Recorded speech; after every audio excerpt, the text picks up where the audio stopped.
नमस्कार साथियों, स्वागत है आप सभी का बसेना एकेडमी पर। मैं मुकेश बसेना आपके लिए आज लेकर आया हूँ एक नया टॉपिक, मूल अधिकार, जो कि सभी प्रकार के एग्जाम में यहाँ से क्वेश्चन पूछे जाते हैं, जो कि मोस्ट इम्पॉर्टेंट टॉपिक है, ध्यान से देखना है।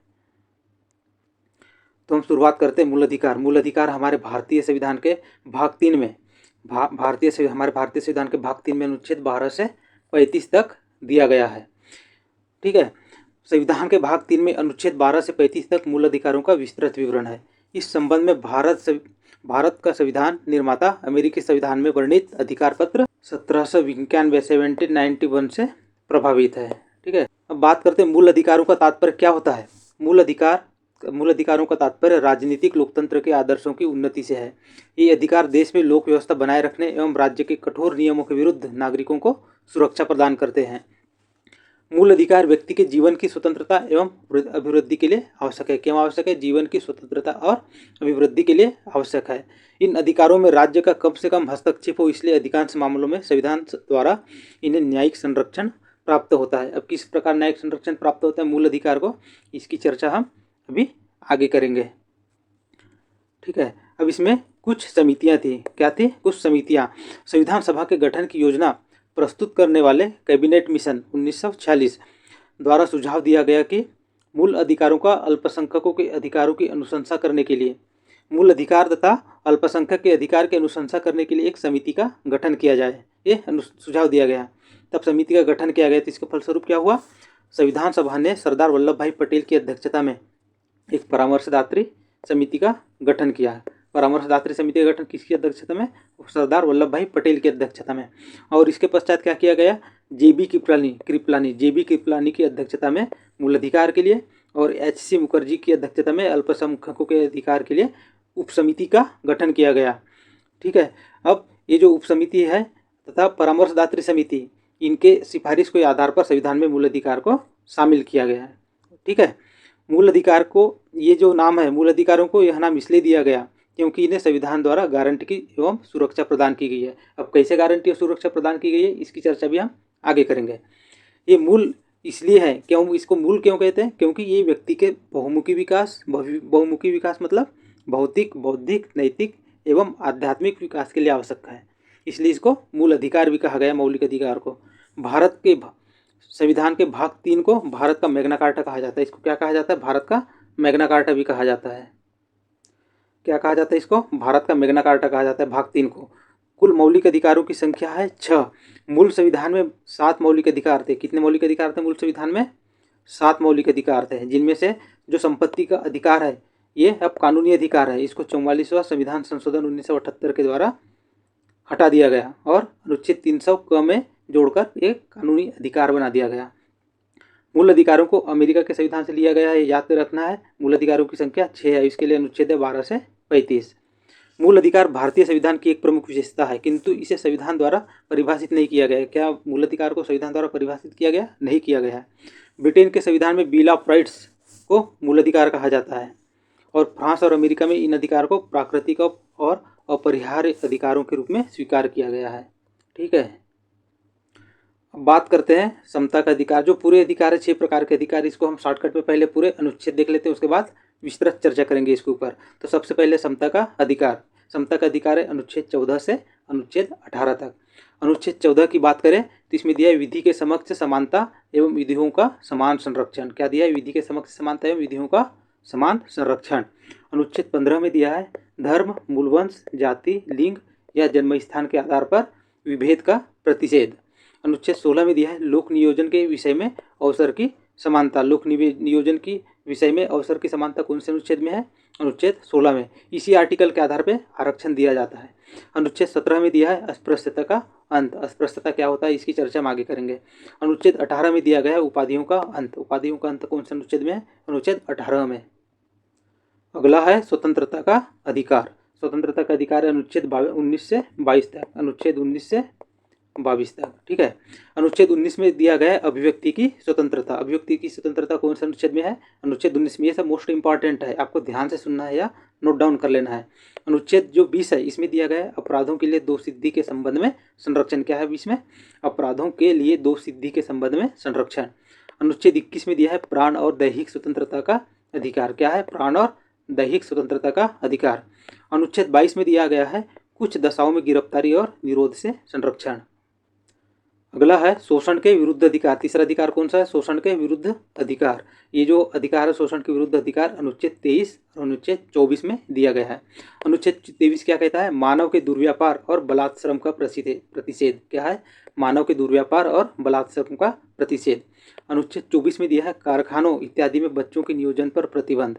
कारखाने इत्यादि में बच्चों के नियोजन पर प्रतिबंध। कौन से अनुच्छेद? अनुच्छेद 24। अगला है धर्म की स्वतंत्रता का अधिकार, मतलब धार्मिक स्वतंत्रता का अधिकार। धार्मिक स्वतंत्रता का अधिकार है अनुच्छेद 25 से अनुच्छेद 28। तो अनुच्छेद 25 की बात करें तो अंतःकरण व धर्म को अबाध रूप से मानने, आचरण व प्रचार करने की स्वतंत्रता। क्या है? अंतःकरण व धर्म को अबाध रूप से मानने, आचरण करने व प्रचार करने की स्वतंत्रता। अनुच्छेद 26 की बात करें तो अनुच्छेद 26 में दिया गया है धार्मिक गतिविधियों के प्रबंध का अधिकार। क्या दिया है? धार्मिक गतिविधियों के प्रबंध का अधिकार। अनुच्छेद 27 में दिया है किसी धर्म विशेष की अभिवृद्धि के लिए करारोपण पर प्रतिबंध।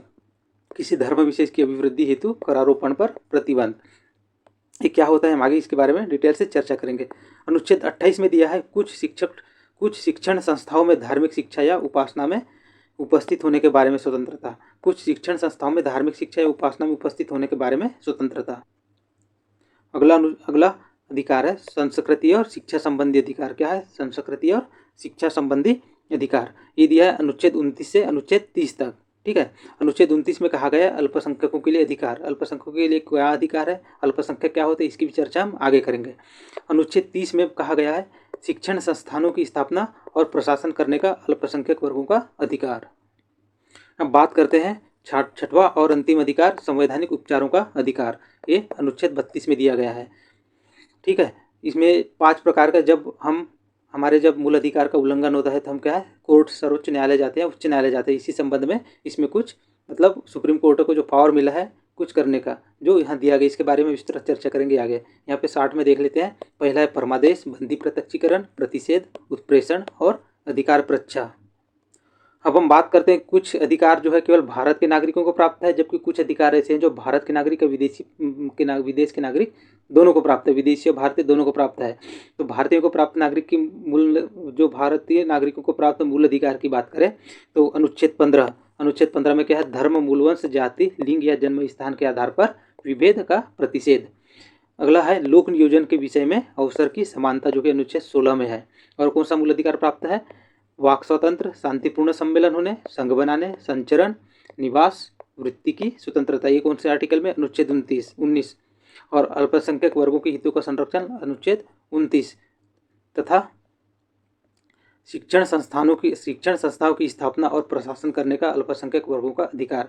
ये जो अधिकार है अनुच्छेद 30, अनुच्छेद 29, अनुच्छेद 19, अनुच्छेद 16, अनुच्छेद 15, ये जो अधिकार है केवल भारतीय नागरिक को प्राप्त है। अब हम बात करेंगे भारतीय और विदेशी दोनों को प्राप्त अधिकारों की। तो इसमें आ जाएगा विधि के समक्ष समता और विधियों का समान संरक्षण, मतलब अनुच्छेद 14। अपराधों के लिए दोष सिद्धि के संबंध में संरक्षण, मतलब अनुच्छेद 20। जीवन का अधिकार, मतलब अनुच्छेद 21। शोषण के विरुद्ध अधिकार, मतलब अनुच्छेद 23 और 24। धर्म एवं संस्कृति की स्वतंत्रता का अधिकार, मतलब अनुच्छेद 25, अनुच्छेद 26, अनुच्छेद 27 और अनुच्छेद 28। ये जो अधिकार है भारतीय एवं विदेशी नागरिक दोनों को प्राप्त है ये मूल अधिकार। अब बात करते हैं राज्य की परिभाषा। हम डिटेल से देखते हैं अनुच्छेद 12 से अनुच्छेद 35 तक, जिसमें पहला अनुच्छेद है अनुच्छेद 12, जिसमें दिया गया राज्य की परिभाषा। राज्य क्या होता है? जैसे कि हमको कोई भी अधिकार मिलेगा वो किसके विरुद्ध मिलेगा? राज्य के अधिकार मिलेगा। तो ये राज्य है क्या? राज्य मतलब भारत सरकार एवं संसद। संसद मतलब जो हमारे द्वारा प्रतिनिधि चुन कर जाते हैं, जैसे राज्यसभा और लोकसभा में। ठीक है। और भारत सरकार मतलब भारत सरकार के जो कर्मचारी जितने भी है ये भारत सरकार एवं संसद। प्रत्येक राज्य की सरकार एवं विधानमंडल से तो आप परिचित ही हैं। भारत के राज्य क्षेत्र के अंदर अथवा भारत सरकार के नियंत्रण के अंतर्गत सभी स्थानीय एवं अन्य प्राधिकारी, मतलब भारत सरकार के नियंत्रण के अंतर्गत जो भी स्थानीय और अन्य प्राधिकारी, मतलब जैसे क्या हो जाएगा? जैसे पंचायत हो गया, नगर पालिका हो गया, नगर निगम हो गया, ये सब क्या है? जो स्थानीय प्राधिकारी है ये भी राज्य के अंतर्गत आएंगे, राज्य की परिभाषा के अंतर्गत, मतलब इनके विरुद्ध हमें अधिकार प्राप्त है। ये जो राज्य की परिभाषा है इसमें उच्चतम न्यायालय ने कहा है कि ऐसी निजी इकाई या एजेंसी को भी राज्य की परिभाषा के अंतर्गत शामिल किया जाएगा जो राज्य की संस्था के रूप में कार्य कर रही हो। मूल अधिकार सामान्यतः राज्य के विरुद्ध उपलब्ध होते हैं, इसलिए जब मूल अधिकारों का हनन हो रहा हो तब संबंधित इकाई के विरुद्ध न्यायालय में चुनौती दी जा सकती है। मूल अधिकार को मौलिक अधिकार इसलिए कहते हैं क्योंकि इनके उल्लंघन की दशा में सीधे उच्च न्यायालय या सर्वोच्चतम न्यायालय जा सकते हैं। उच्चतम न्यायालय जाने का अधिकार किस आर्टिकल में दिया है? आर्टिकल 32 में। और अनुच्छेद 226 के तहत उच्च न्यायालय जा सकते हैं, उसमें अपील कर सकते हैं। बात करते हैं अनुच्छेद 13 की, तो मूल अधिकारों से असंगत तथा अल्पीकरण करने वाली विधियाँ। इसमें इसके दो प्रकार दिया गया, एक पृथक्करणीय का सिद्धांत और एक आच्छादन का सिद्धांत। ये क्या होता है ये सिद्धांत, इसके हम चर्चा करते हैं। जो पृथक्करणीयता का सिद्धांत है, इसके बारे में यदि जाने तो यदि किसी अधिनियम का कोई मूल भाग मूल अधिकारों के असंगत होने के कारण असंवैधानिक सिद्ध होता है तो उस पूरे अधिनियम को शून्य घोषित किया जाना चाहिए या सिर्फ उसी भाग को जो मूल अधिकारों से असंगत है। इस प्रश्न के समाधान के लिए पृथक्करणीयता का सिद्धांत विकसित हुआ।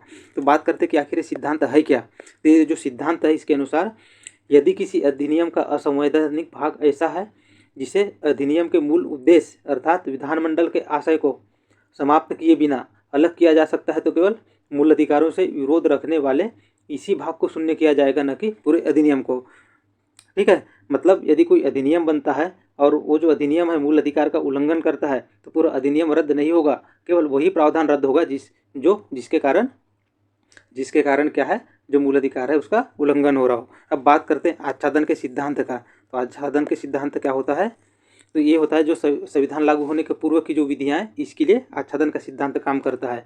इसका मतलब यह है कि संविधान लागू होने के पूर्व के सभी मामलों के लिए इनका प्रयोग वैध बना रहता है। जिन मामलों पर मूल अधिकार लागू नहीं होता वहाँ यहाँ ग्रहण हट जाता है। ये क्या है आखिर?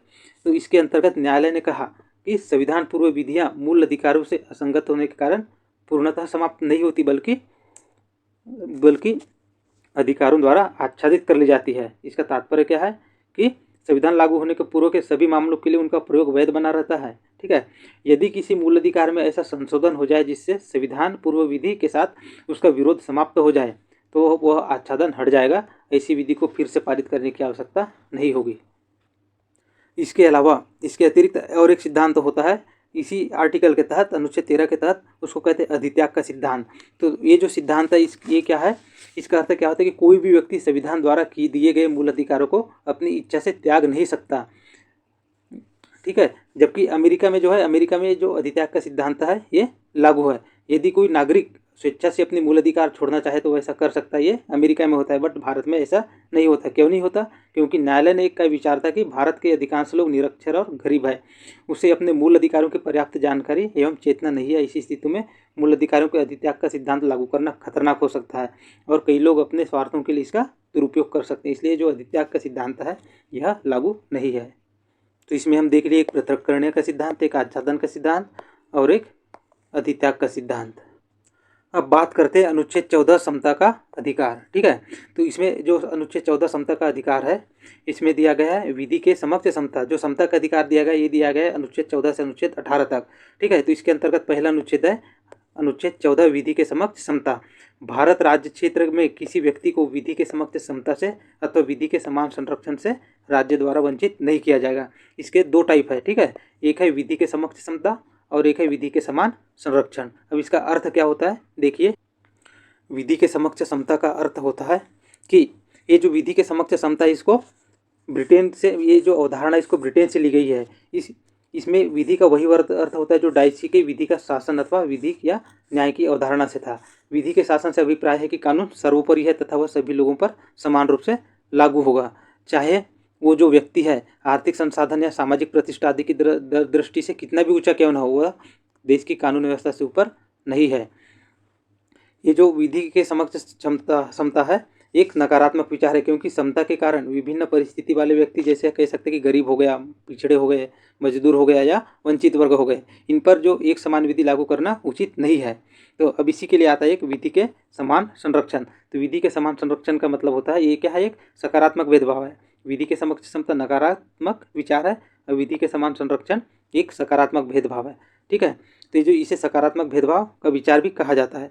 इसके अंतर्गत समान लोगों के साथ समान व्यवहार तथा असमान लोगों के साथ असमान व्यवहार किया जाता है। और ये जो विचार है इसको कहाँ से लिया गया है? अमेरिका से लिया गया है। ठीक है, इसको कहाँ से लिया गया? अमेरिका से। विधि के समक्ष समता वाला ब्रिटेन के डाइसी के विधि के शासन से लिया गया है। ठीक है। अगला दिया है अनुच्छेद 15।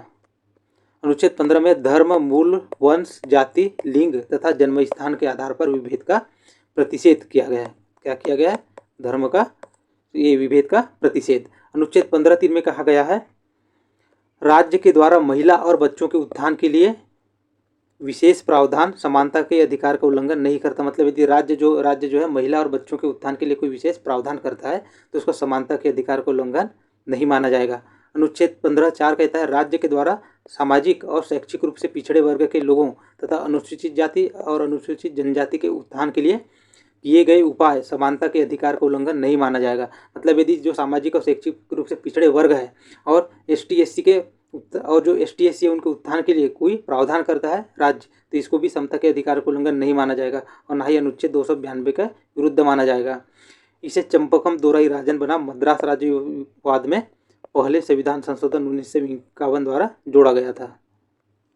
अनुच्छेद 15(5) की बात करें तो सामाजिक और शैक्षिक दृष्टि से पिछड़े वर्ग और अनुसूचित जाति जनजाति के उत्थान के लिए सभी केंद्रीय शैक्षिक संस्था तथा निजी शैक्षणिक संस्था में आरक्षण प्रदान किया जाएगा, परंतु यह आरक्षण अल्पसंख्यक शैक्षणिक संस्थान पर लागू नहीं होगा। यह जो है प्रावधान यह 2005 में 93rd संविधान संशोधन द्वारा जोड़ा गया। तो अनुच्छेद 15(5) में क्या कहा गया है? आरक्षण के बारे में प्रावधान किया गया है जो शैक्षिक और सामाजिक रूप से दृष्टि से जो पिछड़े वर्ग और ST/SC के उत्थान के लिए किया गया है। अब आगे देखते हैं कि सामाजिक और शैक्षिक रूप से पिछड़े वर्गों की पहचान आखिर कैसे की जाएगी। तो संविधान के अनुच्छेद 340 में यह प्रावधान है। क्या प्रावधान है? कि राष्ट्रपति द्वारा सामाजिक और शैक्षिक रूप से पिछड़े वर्ग और उनकी पहचान के लिए एक आयोग की स्थापना की जाएगी। क्या है प्रावधान? अनुच्छेद 340 में क्या प्रावधान है कि सामाजिक और शैक्षिक रूप से पिछड़े वर्ग और उनकी पहचान के लिए एक आयोग की स्थापना की जाएगी। किसके द्वारा? राष्ट्रपति के द्वारा। ठीक है। तो इसीलिए 1953 में कांग्रेस द्वारा काका कालेलकर आयोग का गठन किया गया और 1979 में जनता पार्टी द्वारा बिंदेश्वरी प्रसाद मंडल आयोग के गठन किया गया, जिसको क्या कहते हैं? मंडल आयोग के नाम से भी जाना जाता है। तो जो मंडल आयोग है इसने 3 मानकों का प्रयोग किया। कौन कौन से 3 मानक थे? सामाजिक, शैक्षिक और आर्थिक। ठीक है। अब बात करते हैं ये जो अनुच्छेद 15 है इसकी प्रकृति की बात करें तो ये केवल भारत के नागरिकों के लिए है, विदेशी नागरिक के लिए ये अधिकार उपलब्ध नहीं है। अब बात करते हैं अनुच्छेद 16 की। तो अनुच्छेद 16 में दिया गया है लोक नियोजन के विषय में अवसर की समता। पहली बार प्रधानमंत्री विश्वनाथ प्रताप सिंह मतलब VP सिंह ने पिछड़े वर्ग के लिए 27% आरक्षण की घोषणा की। तो किसने की थी? VP सिंह जो पहली बार प्रधानमंत्री VP सिंह ने की थी। अब अगला अधिकार है अनुच्छेद 17 समानता के अधिकार के अंतर्गत अगला है अनुच्छेद 17 अस्पृश्यता का अंत। अनुच्छेद 17 एक निरपेक्ष अधिकार है। कैसा अधिकार है? एक निरपेक्ष अधिकार है। संसद ने विधि का निर्माण करके इसको लागू किया। विधि का निर्माण करके लागू किया। इसके लिए विधि लागू किया गया है। कौन सा विधि लागू किया गया है? अस्पृश्यता निवारण अधिनियम 1955। इसके अंतर्गत छुआछूत एक दंडनीय अपराध है। छुआछूत का एक दंडनीय अपराध है। इस अधिनियम का नाम बदलकर अब सिविल अधिकार संरक्षण अधिनियम 1976 कर दिया गया है। संविधान में अस्पृश्यता को परिभाषित नहीं किया गया। क्या अस्पृश्यता शब्द संविधान में परिभाषित है? परिभाषित नहीं है। अस्पृश्यता को यदि हम सरल भाषा में देखें तो क्या अर्थ होगा? छुआछूत भेदभाव, इसका अंत करना मतलब अस्पृश्यता का अंत करना, और इसीलिए विधि का निर्माण किया गया है। अगला अधिकार है अनुच्छेद 18 उपाधियों का अंत। राज्य द्वारा किसी प्रकार की उपाधि नहीं दी जाएगी, परंतु शैक्षणिक और सैन्य उपाधियां दी जा सकती है। कोई भारतीय विदेशी राज्य से उपाधि नहीं लेगा, ये प्रावधान किया गया है इसमें। अनुच्छेद 18(1) में कहा गया है राज्य सेना या विद्या संबंधी सम्मान के सिवाय कोई अन्य उपाधि धारण नहीं करेगा। कोई अन्य उपाधि प्रदान नहीं करेगा। जो राज्य है सेना के क्षेत्र में या विद्या के क्षेत्र में सम्मान प्रदान कर सकता है या उपाधि प्रदान कर सकता है। ठीक है। किंतु इसके अलावा कोई उपाधि प्रदान नहीं करेगा। अनुच्छेद 18(2) में कहा गया भारत का कोई नागरिक किसी विदेशी राज्य से कोई भी उपाधि स्वीकार नहीं करेगा।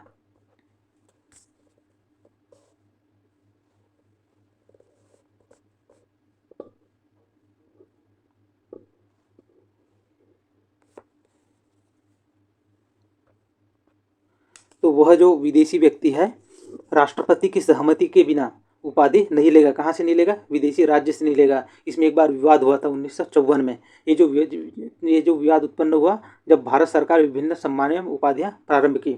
बालाजी राघवन वाद में सुप्रीम कोर्ट ने कहा कि हमें उपाधि और पुरस्कार में अंतर करना चाहिए। भारत रत्न, पद्म विभूषण आदि उपाधि नहीं बल्कि पुरस्कार है। समानता का अर्थ यह बिल्कुल नहीं है कि प्रतिभाशाली व्यक्तियों का सम्मान न किया जाए। उच्चतम न्यायालय ने कहा कि व्यक्ति द्वारा इन पुरस्कारों का प्रयोग अपने नाम के साथ नहीं किया जा सकेगा, फिर भी लोगों द्वारा किया जा रहा है क्योंकि देश में इसके विरुद्ध कोई विधि नहीं है। और ये भी कहा कि कलाकारों को देशकाल की सीमा में से नहीं बांधा जा सकता। यही है, सर्वोच्च न्यायालय ने कहा भारत रत्न, पद्म विभूषण आदि की उपाधि धारण वो आदि जो ये उपाधि नहीं है बल्कि पुरस्कार है। कौन से केस में? बालाजी राघवन केस में। अब बात करते हैं स्वतंत्रता का अधिकार। ठीक है, जो स्वतंत्रता का अधिकार इसको अनुच्छेद 19 से 22 तक दिया गया है। व्यक्तिगत स्वतंत्रता सभी मौलिक अधिकारों में सर्वाधिक महत्वपूर्ण है। इसी को अक्षुण्ण रखने के लिए, बनाए रखने के लिए भारतीय संविधान में अनुच्छेद 19 से 22 तक व्यक्तिगत स्वतंत्रता से संबंधित प्रावधान किए गए हैं। इसमें कैसे प्रावधान है? व्यक्तिगत स्वतंत्रता से संबंधित प्रावधान शामिल है। ठीक है, जो मौलिक अधिकारों के भाग का मेरुदंड है। ये जो अनुच्छेद 19 से 22 है ये मौलिक अधिकार का मेरुदंड है क्योंकि ये व्यक्तिगत स्वतंत्रता के लिए प्राप्त मौलिक अधिकार है। अनुच्छेद 19 में 6 प्रकार के मौलिक अधिकार शामिल किया गया है। ठीक है, तो देखते हैं। सबसे पहला दिया गया है अनुच्छेद 19(1)(a) वाक एवं अभिव्यक्ति की स्वतंत्रता। ठीक है, प्रत्येक नागरिक को अपना अभिव्यक्ति दर्शाने, मत देने, विश्वास एवं अभियोग लगाने की मौखिक, लिखित और छपे हुए मामलों पर स्वतंत्रता देता है। ठीक है, जैसे क्या हो गया? जैसे प्रेस की स्वतंत्रता हो गया, जैसे शांति का अधिकार हो गया, जैसे किसी अखबार पर पूर्व प्रतिबंध के विरुद्ध अधिकार हो गया, जैसे प्रदर्शन करने का अधिकार, विरोध का अधिकार। ठीक है, लेकिन हड़ताल का अधिकार नहीं है इसमें। फोन रिकॉर्ड कोई करता है तो उसके विरुद्ध अधिकार, ये सब अधिकार इसी अनुच्छेद 19(1)(a) के तहत प्राप्त है। अब यदि बात करें अनुच्छेद 19(1)(b) की, तो इसमें क्या कहा गया है? शांतिपूर्ण हथियार रहित सम्मेलन करने की स्वतंत्रता। ठीक है, इसमें क्या कहेगा? शांतिपूर्ण हथियार रहित सम्मेलन की स्वतंत्रता। इसका अर्थ ये है कि किसी भी नागरिक को बिना हथियार के शांतिपूर्वक संगठित होने का अधिकार है। इसमें शामिल है जैसे सार्वजनिक बैठकों में भाग लेने का अधिकार एवं प्रदर्शन। इस स्वतंत्रता का उपयोग केवल सार्वजनिक भूमि पर बिना हथियार के किया जा सकता है। ये जो व्यवस्था है हिंसा, अव्यवस्था, असामाजिक संगठन एवं सार्वजनिक शांति भंग करने के लिए नहीं है।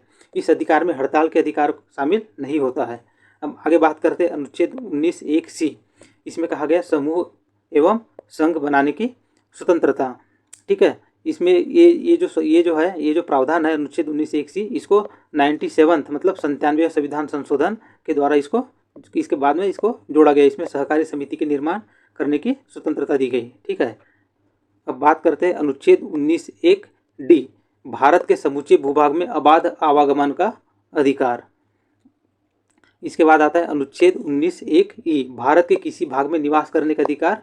ठीक है, मतलब भारत के किसी भी भूभाग में हम जा सकते हैं, निवास कर सकते हैं, बस सकते हैं, इसके लिए कोई मना नहीं कर सकता। अनुच्छेद 19(1)(f) में दिया गया था संपत्ति का अधिकार, किंतु वर्तमान में अब इसे निरसित कर दिया गया। क्या कर दिया गया है? निरसित कर दिया गया है। ठीक है, ये जो अनुच्छेद है इसको निरसित कर, संपत्ति के अधिकार को जो कि अनुच्छेद 31 में था इसको निरसित करके हटाकर अनुच्छेद 300(a) में शामिल कर दिया गया। कौन से संशोधन द्वारा? 44 मतलब 44वें संविधान संशोधन 1978 द्वारा इसको अनुच्छेद 300(क) में के अंतर्गत एक संवैधानिक अधिकार बना दिया गया। अभी मूल अधिकार की श्रेणी से हटा दिया गया है। अगला आता है अनुच्छेद 19(1)(g). इसमें है कारोबार, व्यवसाय, आजीविका और वृत्ति का अधिकार। अब बात करते हैं स्वतंत्रता के अधिकार के अंतर्गत अगला अनुच्छेद 20 अपराधों के लिए दोष सिद्धि के संबंध में संरक्षण। ठीक है, किसी भी व्यक्ति को विधि के उल्लंघन के बिना दंडित नहीं किया जा सकता। इसका मतलब क्या है? किसी भी व्यक्ति को विधि के उल्लंघन के बिना दंडित नहीं किया जा सकता। ये जो अधिकार है सभी को प्राप्त है, चाहे वो व्यक्ति नागरिक हो या मतलब हमारे भारतीय नागरिक हो या विदेशी हो, सभी को ये अधिकार प्राप्त है। जब विधि अपने निर्माण की तिथि के बाद लागू होती है, जब कोई विधि बनाती है संसद, तो जब वो निर्माण की तिथि के बाद लागू होती है तो उसको क्या कहते हैं? भविष्यलक्षी विधि। क्या कहा जाता है उसको? भविष्यलक्षी विधि। और जब विधि निर्माण की तिथि से पहले लागू कर दी जाए तो उसको क्या कहते हैं? भूतलक्षी विधि। क्या कहते हैं उसको? भूतलक्षी विधि। तो दो प्रकार के हैं, एक भविष्यलक्षी और भूतलक्षी।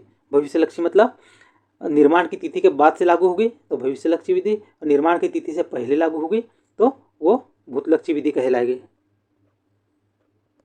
अनुच्छेद 20(1) के अंतर्गत कहा गया है आपराधिक मामलों में भूतलक्षी विधि का निर्माण प्रतिबंधित है। आपराधिक मामलों के लिए भूतलक्षी प्रावधान लागू नहीं होगा। घटना के बाद विधि बनाकर किसी व्यक्ति को दंडित नहीं किया जा सकता, ठीक है। और अनुच्छेद 20(2) में कहा गया है किसी व्यक्ति को एक ही अपराध के लिए 2 बार दंडित नहीं किया जा सकता, मतलब दोहरा जोखिम नहीं होगा। लेकिन किसी लोक सेवक को आपराधिक आरोप में पदच्युत किया जाता है तो उसके मतलब पद छोड़ने के द्वैध दंडादेश के अंतर्गत नहीं आती और न्यायालय में पुनः मुकदमा चलाया जा सकता है। अनुच्छेद 20(3) कहता है कि किसी भी व्यक्ति को अपने ही विरुद्ध गवाही देने के लिए बाध्य नहीं किया जा सकता। ये क्या है, ये तो हमारे एग्जाम के लिए इंपॉर्टेंट है तो है ही, साथ ही हमको एक जिम्मेदार नागरिक बनना है, अपने अधिकार जानना है, तो उसके लिए भी हमें अपने अधिकार, अपने कर्तव्य, संविधान क्या कहता है, ये सारी चीज़ कम से कम हमें जनरल रूप से मोटा मोटा हमको पता होना चाहिए। हमें इतने सारे अधिकार दिए गए, हमारे कुछ कर्तव्य भी है, ठीक है। अब आगे बात करेंगे अनुच्छेद 21 की। तो स्वतंत्रता के अधिकार के अंतर्गत अगला है अनुच्छेद 21 प्राण एवं दैहिक स्वतंत्रता का संरक्षण, या इसको कह सकते हैं जीवन का अधिकार। अनुच्छेद 21 के तहत प्रदत्त प्राण एवं दैहिक स्वतंत्रता के अर्थ के विस्तार में मेनका गांधी बनाम भारत संघवाद 1978 के विशेष भूमिका रही है, ठीक है। तो राज्य के द्वारा किसी भी व्यक्ति को, जीवन का अधिकार क्या है, राज्य के द्वारा किसी भी व्यक्ति को विधि द्वारा स्थापित प्रक्रिया से ही उसके जीवन एवं दैहिक स्वतंत्रता मतलब शारीरिक स्वतंत्रता से वंचित किया जा सकता है, किया जाएगा।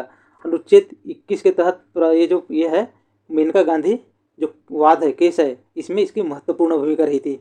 इसी वाद में न्यायालय ने पहली बार माना, क्या माना पहली बार, कि अनुच्छेद 21 में प्रयुक्त दैहिक स्वतंत्रता में वे समस्त आवश्यक तत्व शामिल है जो व्यक्ति को पूर्ण बनाने में सक्षम है।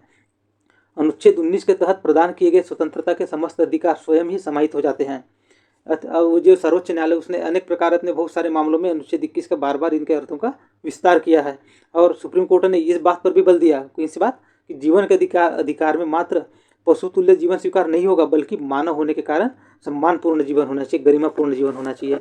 और इसके अंतर्गत कौन कौन से अधिकार को जोड़ते गया समय के साथ, तो बात करें तो निजता का अधिकार, आश्रय का अधिकार, स्वास्थ्य का अधिकार, प्रतिष्ठा के साथ जीने का अधिकार, स्वच्छ पर्यावरण का अधिकार, स्वच्छ जल स्वच्छ वायु में जीने का अधिकार, ठीक है, हथकड़ी लगाने के विरुद्ध अधिकार, फांसी में देरी के विरुद्ध अधिकार, विदेश यात्रा का अधिकार, सुनवाई का अधिकार, सूचना का अधिकार, ऐसे ढेरों अधिकार हमको सुप्रीम कोर्ट ने, सर्वोच्च न्यायालय ने समय के साथ में दिया है। और एक बात याद रखिएगा कि ये जो मेनका गांधी वाद है यहीं से न्यायिक सक्रियता का प्रारंभ माना जाता है। इसमें न्याय पर ये जो मेनका गांधी वाद है यहीं से क्या माना जाता है, न्यायिक सक्रियता, जुडिशियल, ठीक है, न्यायिक सक्रियता का प्रारंभ माना जाता है। और इसमें न्यायपालिका ने प्राकृतिक न्याय सिद्धांत का प्रतिपादन किया। किस सिद्धांत का, प्राकृतिक न्याय सिद्धांत का। अब ये जो आखिर प्राकृतिक न्याय होता क्या है, ये नेचुरल जस्टिस, नेचुरल जस्टिस क्या होता है, तो हम बात करते हैं नेचुरल जस्टिस की। तो ये जो होता है किसी व्यक्ति को विधि के उल्लंघन के पश्चात ही दंडित किया जाना चाहिए। किसी भी व्यक्ति को अपने पक्ष रखने का अवसर दिए बिना दंड नहीं दिया जा सकता और दंड देने वाली संस्था आधिकारिक एवं न्यायिक अधिकार धारण करने वाली होनी चाहिए। ये होता है प्राकृतिक न्याय का मतलब। अनुच्छेद 21 की बात करते हैं, ठीक है। हाँ, एक बात और याद रखना, सुप्रीम कोर्ट ने मई 2014 में क्या कहा, भारतीय पशु कल्याण बोर्ड की याचिका पर सुनवाई करते हुए एक निर्णय दिया था। कौन सा, कि तमिलनाडु में एक प्रसिद्ध त्यौहार होता है, पोंगल के दूसरे तीसरे दिन आयोजित किया जाता है एक खेल जिसको जल्लीकट्टू कहते हैं, उस पर प्रतिबंध लगा दिया था। क्या कहते हुए प्रतिबंध लगाया, कि जो पशु है उसका भी एक अधिकार होता है जीवन जीने का, ठीक है, मतलब जानवरों को भी है उत्पीड़न से सुरक्षा के अधिकार, ये टिप्पणी किया था। पशुओं के साथ उत्पीड़नात्मक व्यवहार पशुओं के प्रति निवारण अधिनियम 1960 के तहत प्रतिबंधित है। और सुप्रीम कोर्ट ने अनुच्छेद 21 में प्रयुक्त शब्द जीवन को विस्तारित करते हुए जानवर के जीवन को भी इसमें सम्मिलित किया। साथ ही ये भी स्पष्ट किया कि जानवर को भी उत्पीड़न मुक्त जीवन जीने का अधिकार है।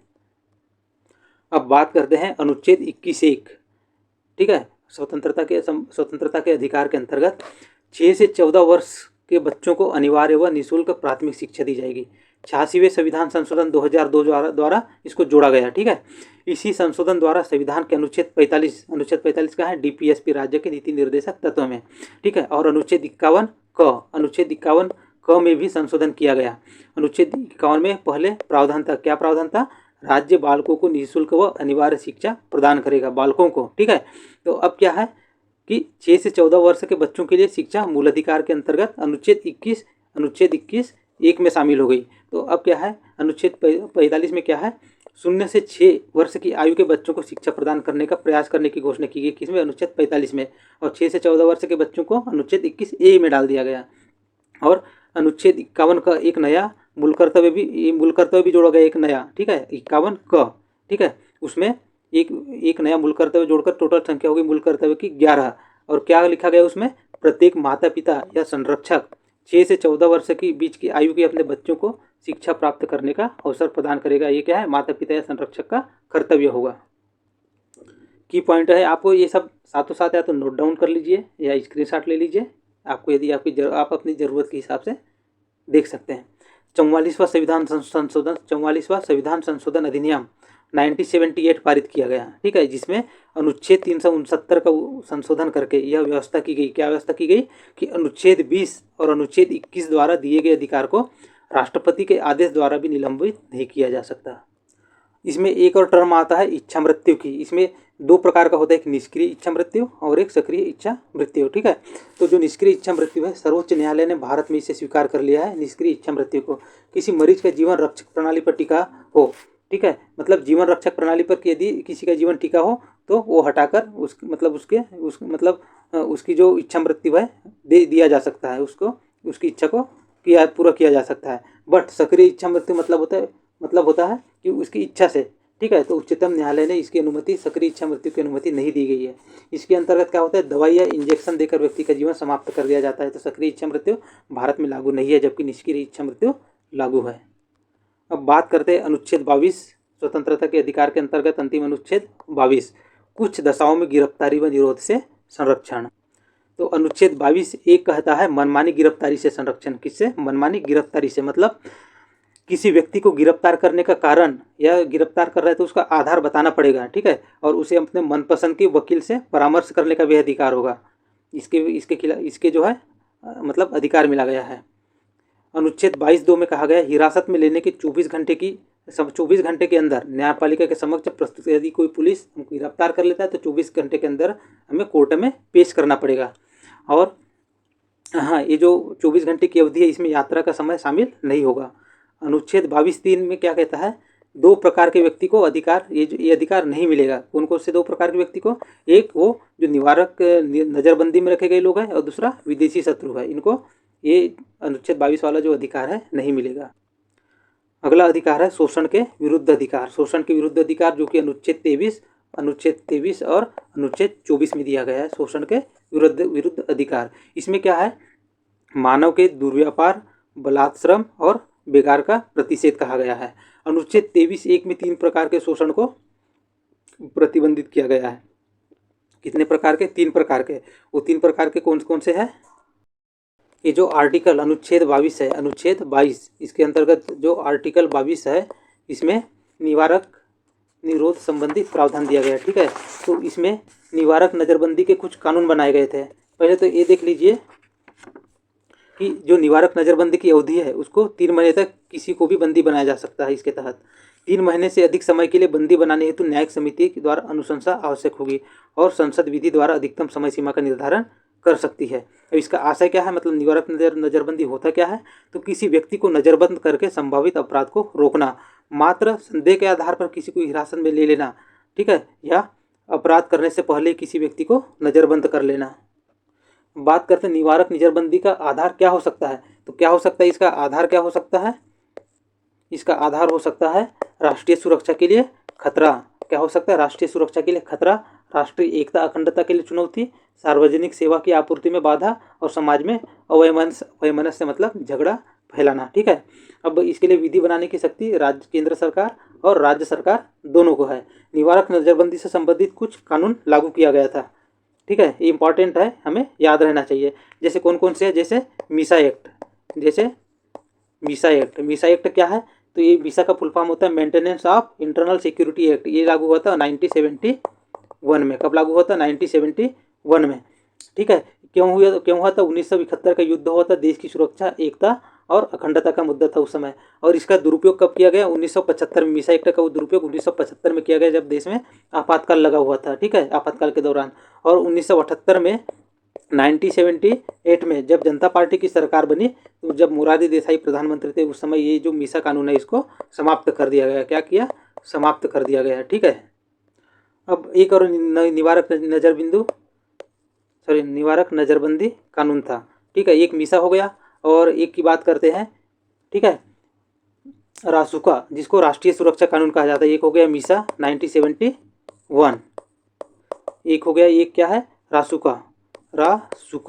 जो रासुका है मतलब राष्ट्रीय सुरक्षा कानून, इसको लागू किया गया था 1980 में। इसके तहत भी निवारक नज़रबंदी किया जाता है। एक हो गया टाडा। टाडा का फुल फॉर्म होता है terrorist and disruptive activities prevention act 1985। Tada कब लागू हुआ था? 1985 में, ठीक है। ये क्यों लागू किया गया था उस समय? पंजाब में आतंकवादी गतिविधियां, ऑपरेशन ब्लू स्टार और इंदिरा गांधी की हत्या, इसलिए टाडा लागू किया गया था। और इसे 1985 में लागू किया गया, और 1995 मतलब 1995 में इसे समाप्त कर दिया गया। इसके अलावा एक और कानून है पोटा। पोटा का फुल फॉर्म क्या होता है? Prevention of terrorist act. POTA का क्या होता है? Prevention of terrorist act 2002। कब लागू किया गया इसे? 2002 में लागू किया गया, ठीक है। कब लागू किया? 2002 में पोटा एक्ट को लागू किया गया। और इसके लिए परिस्थिति क्या थी? अमेरिका में वर्ल्ड ट्रेड सेंटर पर हमला, और दिसंबर 2001 में क्या हुआ था? हमारे जो संसद है दिल्ली में स्थित, जो भारतीय संसद है, इसके ऊपर हमला हुआ था, तो इसके लिए पोटा लागू किया गया 2002 में, ठीक है। और 2005 में यूपीए द्वारा इसे समाप्त कर दिया गया था। अब बात करते हैं गैर कानूनी गतिविधियां संशोधन अधिनियम 2008 फिर लागू किया गया। कौन सा? गैर कानूनी गतिविधियां संशोधन अधिनियम, मतलब यूएपीए, ठीक है। ये कब लागू किया गया? 2008 में, और ये कानून अभी भी लागू है, ठीक है। अब ये इसकी बार बार आलोचना भी होती है इस कानून की। क्यों होती है? क्योंकि लोकतांत्रिक अधिकार के विरुद्ध है, क्योंकि इसके कानून अत्यधिक कठोर होते हैं, मानव अधिकार के विरुद्ध है, ठीक है। और इनके दुरुपयोग होने की भी संभावना रहती है। अब यदि निष्कर्ष की बात करें तो भारतीय संविधान में मूल अधिकारों का व्यापक उल्लेख किया गया है, और प्रथम दृष्टया तो हमें ऐसा प्रतीत होता है कि निवारक नज़रबंदी के कानून मूल अधिकार के विरोधी है, परंतु वास्तविक रूप में निवारक नज़रबंदी का कानून एक अनिवार्य बुराई है। क्योंकि अनिवार्य इसलिए क्योंकि राष्ट्र की एकता और अखंडता को हमें बनाए रखना है, और बुराई इसलिए कि इससे व्यक्ति के अधिकारों का हनन होता है, इसलिए एक बुराई भी है, अब एक अनिवार्य, मतलब ऐसा होना भी चाहिए, और ऐसा लगता है कि ये बुराई भी है, ठीक है। शोषण के विरुद्ध अधिकार, यह जीवन के अधिकार का ही विस्तार है। अब बात करते हैं शोषण के विरुद्ध अधिकार, ठीक है। इसका प्रावधान दिया गया अनुच्छेद 23 और अनुच्छेद 24 में। अनुच्छेद 23 में कहा गया मानव के दुर्व्यवहार, बलात्श्रम तथा बेगार का प्रतिषेध, ठीक है। अनुच्छेद 23(1) में कहा गया 3 प्रकार के शोषण को प्रतिबंधित किया गया है। 3 प्रकार के शोषण को कौन कौन से? एक बलात्श्रम, बेगारी और मानव व्यापार। बलात्श्रम मतलब होता है इच्छा के विरुद्ध कार्य करवाना, बेगारी का मतलब होता है कार्य के बदले पैसे ना देना, और मानव व्यापार का मतलब होता है मानव मतलब महिलाओं, बच्चों की खरीद फरोख्त करना। लेकिन अनुच्छेद 23(2) क्या कहता है कि यदि जो सरकार है सार्वजनिक प्रयोजन के लिए कोई सेवा मतलब नागरिक के ऊपर यदि थोपता है, आरोपित की जाती है, कराने का प्रयास किया जाता है, तो इसे बलात्श्रम के अंतर्गत नहीं रखा जाएगा। यदि सरकार जो है यदि नागरिक से के ऊपर कोई काम थोपती है, कोई सेवा करने के लिए बोलती है, तो इसको बलात्श्रम के अंतर्गत नहीं रखा जाएगा। एवं इसमें जाति, धर्म, मूल वंश के आधार पर भेदभाव नहीं होना चाहिए। अगला है अनुच्छेद 24 में कहा गया कारखानों में बालकों की नियोजन का प्रतिषेध, मतलब 14 वर्ष से कम उम्र के बच्चों को हानिकारक उद्योग, फैक्ट्री तथा खानों में नहीं लगाना। बच्चों को किसी उद्योग में नहीं लगाया जा सकता है। न्यायपालिका के आदेश द्वारा बाल पुनर्वास कोष की स्थापना की गई और बाल आयोग का गठन भी किया गया है। अब हम बात करते हैं धार्मिक स्वतंत्रता का अधिकार। कौन सा? धार्मिक स्वतंत्रता का अधिकार, जो कि अनुच्छेद 25 से अनुच्छेद 28 तक दिया गया है, ठीक है। तो अनुच्छेद 25 के अंतर्गत दिया गया है अंतःकरण की स्वतंत्रता, धर्म को अबाध रूप से मानने, आचरण करने तथा प्रचार करने का अधिकार, ठीक है। सभी व्यक्ति को अंतःकरण के आधार पर धर्म को मानने का, आचरण करने का, प्रचार करने का अधिकार होगा। इसमें क्या है कि इसमें यह भी कहा गया कि धार्मिक अधिकार के नाम पर लोक व्यवस्था, सदाचार एवं स्वास्थ्य से खिलवाड़ नहीं किया जा सकता। धार्मिक कार्यों से जुड़ी हुई सामाजिक, आर्थिक, राजनीतिक एवं वित्तीय गतिविधियों पर राज्य का नियंत्रण होगा। ये अधिकार सार्वजनिक व्यवस्था, नैतिकता, स्वास्थ्य, मूल अधिकारों से संबंधित अन्य प्रावधानों के अधीन है। जो राज्य को क्या अनुमति देता है कि धार्मिक आचरण से संबद्ध किसी आर्थिक, वित्तीय, राजनीतिक क्रियाकलाप का विनियमन या निर्बंधन करे। ठीक है। और ये जो अनुच्छेद 25 है, इसकी दो व्याख्या की गई है, दो प्रकार से व्याख्या की गई है। कौन से दो प्रकार की? पहला क्या कहता है? धार्मिक आचरण से पहला क्या कहता है? कृपाण धारण करना और साथ लेकर चलना, कृपाण धारण करना और साथ लेकर चलना सिख धर्म का अंग समझा जाएगा। ठीक है। और दूसरा क्या कहता है कि इस संदर्भ में हिंदुओं के अंतर्गत हिंदुओं में क्या क्या शामिल माना जाएगा? सिख, जैन और बौद्ध धर्म के अनुयायियों को भी शामिल किया जाएगा। अब यदि हम धर्म परिवर्तन की बात करें, क्या धर्म परिवर्तन, रिलीजियस कन्वर्जेंस की बात करें, तो संविधान में न तो धर्म परिवर्तन का उल्लेख है और न ही इस पर किसी प्रकार धार्मिक प्रचार प्रसार का पर प्रतिबंध का उल्लेख है। ठीक है। लेकिन प्रावधानों से ऐसा प्रतीत होता है कि अंतःकरण की स्वतंत्रता से कोई व्यक्ति अपने धर्म का परिवर्तन कर सकता है। धार्मिक परिवर्तन को लेकर जैसे यूपी हो गया, एमपी हो गया, उत्तराखंड, ऐसे कुछ कुछ जो स्टेट है यहाँ पे क्या है, धार्मिक परिवर्तन रोकने के लिए कुछ कानून भी लाया गया है। किस आधार पर लाया गया है? बल, कपट और लाभ के, मतलब बल, कपट और लोभ के आधार पर एक कानूनी विधेयक भी लाया गया और इसको दंडनीय अपराध माना जाएगा, ऐसा प्रावधान किया गया है कुछ कुछ राज्यों में। अब धार्मिक स्वतंत्रता के अधिकार के अंतर्गत एक और अनुच्छेद आता है, अनुच्छेद 26। अनुच्छेद 26 में क्या कहा गया? धार्मिक मामलों के प्रबंध की स्वतंत्रता। ठीक है। जिसके अंतर्गत धर्मावलंबियों को धार्मिक संस्था की स्थापना का अधिकार होगा। चल अचल संपत्ति के अर्जन एवं स्वामित्व का भी अधिकार होगा और इन संपत्तियों का प्रतिशत, ये जो संपत्ति है इनका प्रशासन का अधिकार भी उनके पास ही होगा। अगला अनुच्छेद है अनुच्छेद 27, किसी धर्म विशेष की अभिवृद्धि के लिए कर नहीं देने की स्वतंत्रता। इसका मतलब क्या है? इसका अर्थ क्या होता है? राज्य के द्वारा किसी धर्म विशेष के प्रोत्साहन के लिए किसी प्रकार का करारोपण नहीं किया जाएगा। ठीक है। अब बात करते हैं अनुच्छेद 28 की। तो कुछ शिक्षण संस्थाओं में धार्मिक शिक्षा या धार्मिक उपासना में उपस्थित होने की स्वतंत्रता। इसका अर्थ यह है कि पहला, राज्य के द्वारा पूर्णतः संचालित शिक्षण संस्थाओं में किसी प्रकार की धार्मिक शिक्षा नहीं दी जाएगी। किसी ट्रस्ट के द्वारा स्थापित शैक्षणिक संस्था में धार्मिक शिक्षा दी जा सकती है। धार्मिक शिक्षा सशर्त दी जा सकती है वे शिक्षण संस्थाएं जो राज्य से अनुदान प्राप्त करती है अथवा जिन्हें राज्य से मान्यता प्राप्त है, उनमें बच्चों की सहमति से धार्मिक शिक्षा दी जा सकती है। और यदि बच्चा अवयस्क हो, मतलब अल्प वयस्क हो, तो उनके अभिभावक की सहमति ली जाएगी। इसका मतलब क्या है कि यदि बच्चा अल्पवयस्क होता है तो अभिभावक की अनुमति ली जाएगी। ठीक है। किसी ट्रस्ट द्वारा स्थापित शैक्षणिक संस्था है तो धार्मिक शिक्षा दी जा सकती है और यदि राज्य के द्वारा पूर्णतः संचालित है वो शिक्षण संस्थान तो धार्मिक शिक्षा नहीं दी जा सकती। अब आगे है संस्कृति एवं शिक्षा संबंधी अधिकार। ठीक है। इसका प्रावधान दिया गया है आर्टिकल अनुच्छेद 29 और अनुच्छेद 30 में। इसमें जो अल्पसंख्यक है, अल्पसंख्यक शब्द का प्रयोग है, ये अल्पसंख्यक क्या होता है तो इसकी बात कर लेते हैं पहले। तो ये जो अल्पसंख्यक है, अल्पसंख्यक शब्द संविधान में परिभाषित नहीं किया गया है। क्या इसे संविधान में परिभाषित किया गया? नहीं किया गया है। यद्यपि जो संविधान के अनुच्छेद 30 के आधार पर संविधान में अल्पसंख्यक का वर्गीकरण भाषाई और धार्मिक आधार पर किया गया। किस आधार पर किया गया अल्पसंख्यक का वर्गीकरण? भाषाई और धार्मिक आधार पर। ठीक है। तो ये क्या होता है, यदि अल्पसंख्यक को राजनीतिक रूप से परिभाषित किया जाए तो जो मात्रात्मक रूप में अल्पसंख्या में रहने वाले लोग हैं उसको अल्पसंख्यक कहेंगे, या जिनकी आबादी 50% से कम हो वो अल्पसंख्यक कहलाएंगे। जो अल्पसंख्यक आयोग है, ये जो अल्पसंख्यक आयोग है इसने मुस्लिम, ईसाई, सिख, बौद्ध और जैन और पारसी।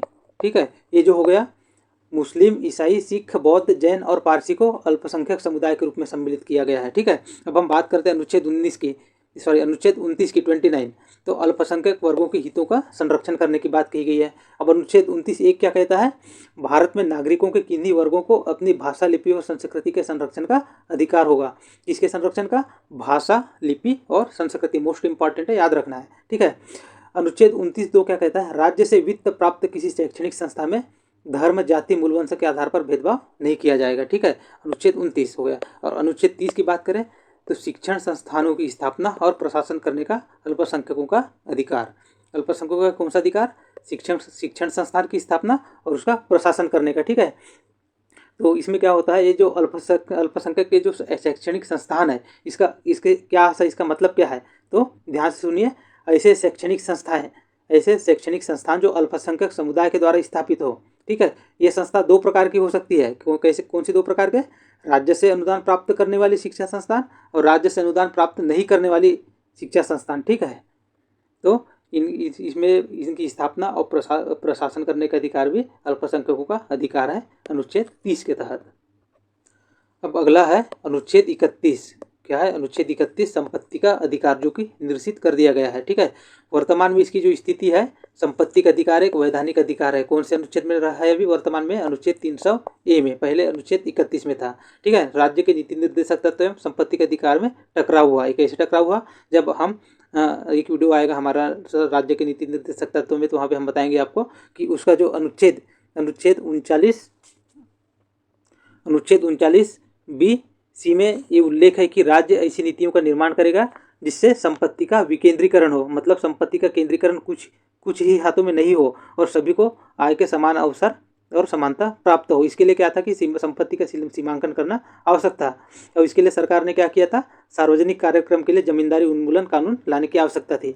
तो 1951 में प्रथम संविधान संशोधन किया गया। कब किया गया? 1951 में प्रथम संविधान संशोधन किया गया और एक नवी अनुसूची जोड़ा गया, निर्माण किया गया 9th शेड्यूल का, ठीक है। और इसमें भूमि सुधार के कार्यक्रम को शामिल किया गया, जो सर्वोच्च न्यायालय इसकी न्यायिक समीक्षा से बाहर रखा गया, ठीक। और इसके जो संपत्ति के अधिकार, इसके अधिकार को सीमित किया गया। और 44वां संविधान संशोधन 1976 में क्या कहा गया कि इसके माध्यम से संसद ने स्पष्ट किया कि अनुच्छेद 31 के प्रावधानों को लागू करने के लिए बनाई गई विधि का पुनर्विलोकन नहीं होगा या नहीं किया जा सकता। और इसे एक नया अनुच्छेद 300A बनाकर उसमें संपत्ति के अधिकार को एक विधि क्या कानूनी अधिकार का दर्जा दे दिया गया। कौन सा अनुच्छेद में है ये? आर्टिकल 300A में है, ठीक है। कौन सा संशोधन? 44वां संविधान संशोधन 1976। ये संपत्ति का अधिकार हटने से कितने अधिकार बचे अब टोटल? 6 अधिकार। मूल संविधान में कितने अधिकार थे? टोटल 7 मूल अधिकार थे, ठीक है। और ये जो संपत्ति का अधिकार है अब मूल अधिकार नहीं है बल्कि एक वैधानिक अधिकार है, ठीक। अब यदि हम इसकी वर्तमान स्थिति की बात करें तो आपको मैं बता चुका हूँ कि एक वैधानिक अधिकार है जो कि भाग 12 अनुच्छेद 300A में है। ये कहाँ है? जो अनुच्छेद 300A है 300A कौन से भाग में है? भाग 12 में है, ठीक है। अब संपत्ति के अधिकार के उल्लंघन के विरोध में कोई भी व्यक्ति सीधे उच्चतम न्यायालय नहीं जा सकता। क्यों नहीं जा सकता? क्योंकि यह भी मूल मौलिक अधिकार में शामिल नहीं है। अब बात करते हैं संवैधानिक उपचारों का अधिकार, ठीक है। संवैधानिक उपचारों का अधिकार ये क्या होता है? ये एक ऐसा अधिकार है जो यदि राज्य के द्वारा किसी नागरिक के अधिकार का उल्लंघन होता है, मौलिक अधिकार का उल्लंघन होता है, तो सीधे हम सुप्रीम कोर्ट, सर्वोच्च न्यायालय या उच्च न्यायालय जा सकते हैं अभी अपने अधिकार की मांग करने के लिए, ठीक है। डॉक्टर भीमराव अंबेडकर ने अनुच्छेद 32 को क्या कहा? संविधान की हृदय एवं आत्मा कहा है। किसने कहा? डॉक्टर भीमराव अंबेडकर ने। कौन से अनुच्छेद को? तो अनुच्छेद 32 को, ठीक है। और ये जो अनुच्छेद 32 है ये केवल मूल अधिकार ही नहीं है बल्कि मूल अधिकार के क्रियान्वयन का माध्यम भी है। क्यों कह सकते हैं ऐसा? क्योंकि जब हमारे अधिकार का उल्लंघन होगा तो हम अनुच्छेद 32 के तहत सर्वोच्च न्यायालय जाएंगे और वो हमारे जो अधिकार है हमको लौटाने के लिए प्रयास करेगा, राज्य को आदेश देगा। इसलिए क्या है? ये हमारे मूल अधिकार के क्रियान्वयन का माध्यम भी है, ठीक है। अब बात करते हैं ये सर्वोच्च न्यायालय कुछ रिट जारी करती है। 5 प्रकार के रिटें हैं जो जारी करती है। कौन कौन से हैं? बंदी प्रत्यक्षीकरण, अधिकार परीक्षा, परमादेश, प्रतिषेध और उत्प्रेषण। यदि हम इसको डिटेल में देखें तो पहला है बंदी प्रत्यक्षीकरण। बंदी प्रत्यक्षीकरण मतलब व्यक्ति को सशरीर उपस्थित करना, मतलब शारीरिक रूप से उपस्थित करना, ठीक है। यह सरकार एवं व्यक्ति दोनों के विरुद्ध जारी की जा सकती है। किसके विरुद्ध? सरकार एवं व्यक्ति दोनों के विरुद्ध, ठीक है। और इसको क्या कहा जाता है? व्यक्तिगत स्वतंत्रता रिट कहा जाता है। और ये किसके विरुद्ध जारी नहीं कर सकता?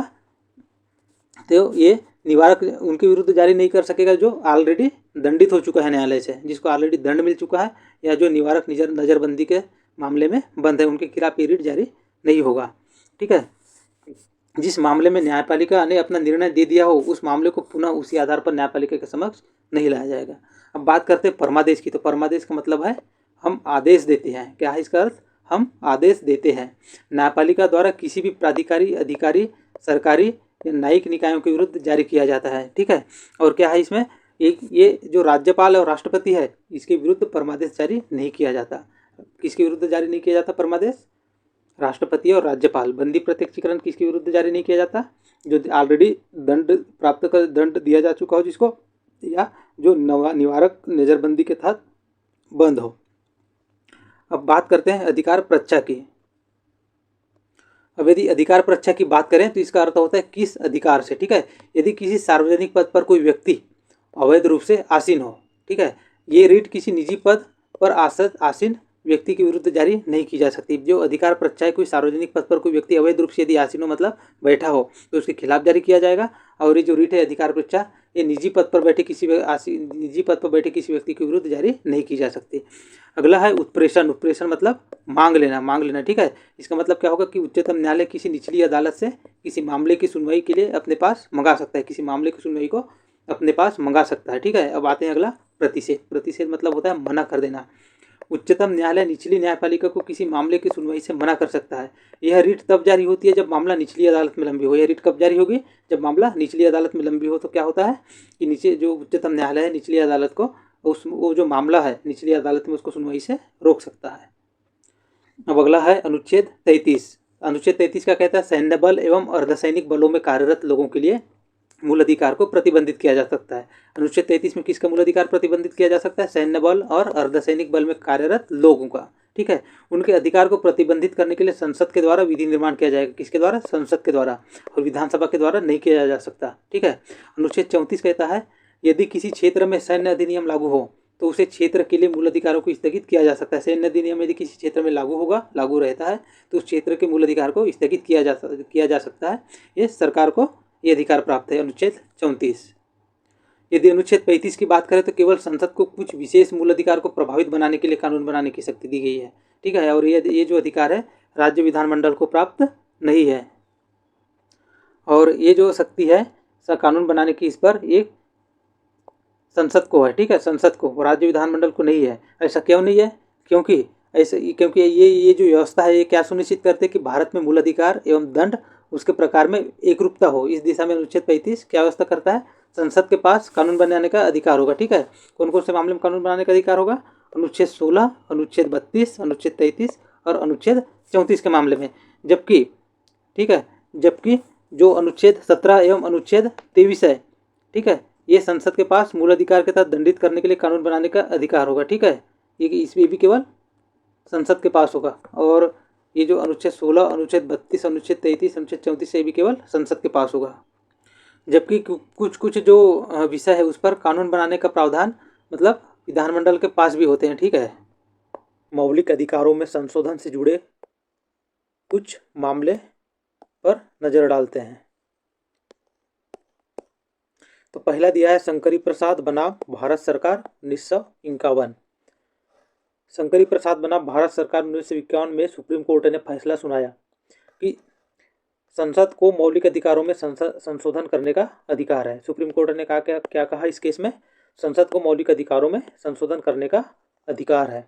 इसके बाद आया गोलकनाथ केस, गोलकनाथ बनाम पंजाब राज्य 1967, ठीक है। तो इस मामले में सुप्रीम कोर्ट ने कहा संसद मौलिक अधिकारों में संशोधन नहीं कर सकती। शंकरी प्रसाद केस में क्या कहा सर्वोच्च न्यायालय ने?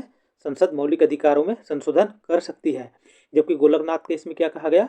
संसद मौलिक अधिकारों में संशोधन नहीं कर सकती। अब इसके बाद आया सबसे महत्वपूर्ण केस 1973 का 1973 का केशवानंद भारती केस। तो केशवानंद भारती केस, इस मामले में सुप्रीम कोर्ट ने गोलकनाथ बनाम पंजाब राज्य के फैसले को निरस्त कर दिया। मतलब संशोधन नहीं कर सकती ये फैसला दिया गया था गोलकनाथ में, इसको निरस्त कर दिया। और क्या कहा? और कहा कि मौलिक अधिकारों में संशोधन किया जा सकता है। क्या कहा केशवानंद भारती केस में? कि मौलिक अधिकारों में संशोधन किया जा सकता है। इसके बाद मिनर्वा मिल्स बनाम भारत संघ 1980। मिनर्वा मिल्स केस में क्या हुआ? सर्वोच्च न्यायालय ने कहा कि मौलिक अधिकार और नीति निर्देशक तत्व मतलब मौलिक अधिकार और डीपीएसपी एक दूसरे के पूरक है। जब इन दोनों में टकराव की बात हुई तो सर्वोच्च न्यायालय ने कहा कि मौलिक अधिकार और निर्देशक तत्व आपस में एक दूसरे के पूरक है। मौलिक अधिकारों में संशोधन करने के लिए जिस विधेयक में संशोधन करना है उसे लोकसभा या राज्यसभा में पेश करना होता है। इस विधेयक को किसी भी एक सदन में पेश करने के बाद उसको प्रत्येक सदन को अपने कुल सदस्यों की अधिकतम संख्या तथा वहां उपस्थित सदस्यों के कम से कम 2/3 मतलब 2/3 मतों के समूह द्वारा इसे पास करके आगे बढ़ाना होता है। यदि राज्यसभा में पहले पास होगा तो लोकसभा बाद में करेगा, लोकसभा में पहले पास होता है 2/3 बहुमत से तो फिर राज्यसभा करेगा। दोनों सदनों से ये विधेयक पास होने के बाद राष्ट्रपति के पास हस्ताक्षर और अनुमोदन के लिए भेजा जाता है। जब राष्ट्रपति इस पर हस्ताक्षर कर देता है और अनुमोदित कर देता है तब यह अधिनियम बन जाता है और फिर संविधान में संशोधन किया जाता है। साथियों, इस प्रकार हमारा मूल अधिकार से संबंधित टॉपिक खत्म होता है। आशा करता हूँ आपको ये अच्छा लगा होगा, आपके काम में आएगा और आपके एग्जाम की दृष्टि से यह बहुत मोस्ट इम्पॉर्टेंट है, इसको ध्यान से याद रखना है। इसी के साथ तो आप कमेंट करें, चैनल को सब्सक्राइब करें, लाइक करें और शेयर करें। धन्यवाद।